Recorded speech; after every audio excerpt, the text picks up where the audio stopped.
Hi everyone, I'm Sean, and welcome back to the 101. So we've talked a lot about malware so far, looking at how it works and works together, and thinking about ways to characterize it and describe it. Well, today we're going to wrap up our discussion about malware, for now, by taking a step back and looking at malware in yet another way. Today we ask, what is the difference between commodity and advanced malware? Okay, so the first thing I want to note is that while commodity is a fairly agreed upon term to describe a certain subset of malware, there really isn't one for its alternative. So for the purposes of our conversation, we're going to use the term advanced. But that doesn't mean that commodity malware is more basic than its advanced types.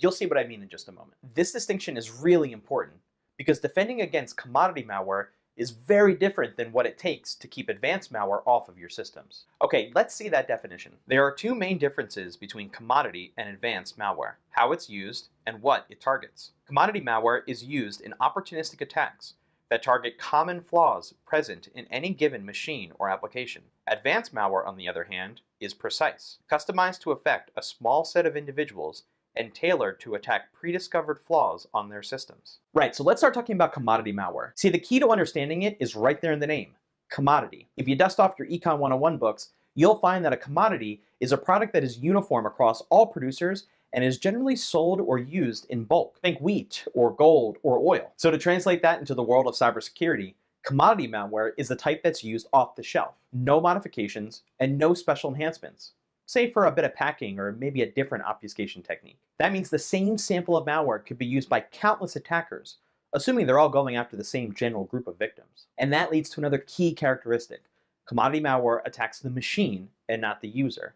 Now, I know that sounds a little bit weird, but stick with me here. Users of commodity malware rarely, if ever, use recon before their attack. And how could they, right? I mean, when you're attacking potentially millions of victims, you don't have time to run scans on every individual and tailor your attack to them. So in order to maximize success in this spray and pray approach, commodity malware targets the most common vulnerabilities, targeting the most common operating systems and applications that offer up the most amount of access. There's a reason why Adobe Flash is targeted so often.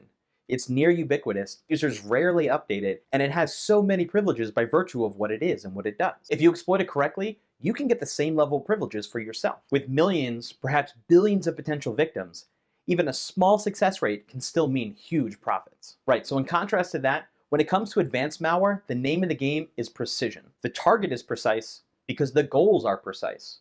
Attackers are going after a very specific set of data or access to very specific systems. As a result, users of advanced malware do extensive recon to know exactly who they're targeting to maximize their success. They learn as much about the individual person they're targeting as much as they do the state of their laptop or phone or server. That's why we say advanced malware targets the end user. Sure, I need the malware to run, but more importantly, I need a specific person to get things kicked off. So that means sophisticated social engineering schemes that are designed to trick that person into clicking a link or opening an attachment to run the custom malware sample that's built for them. So what did we learn today? Well, one of the ways that we can understand malware at a high level is to categorize it as either commodity or advanced.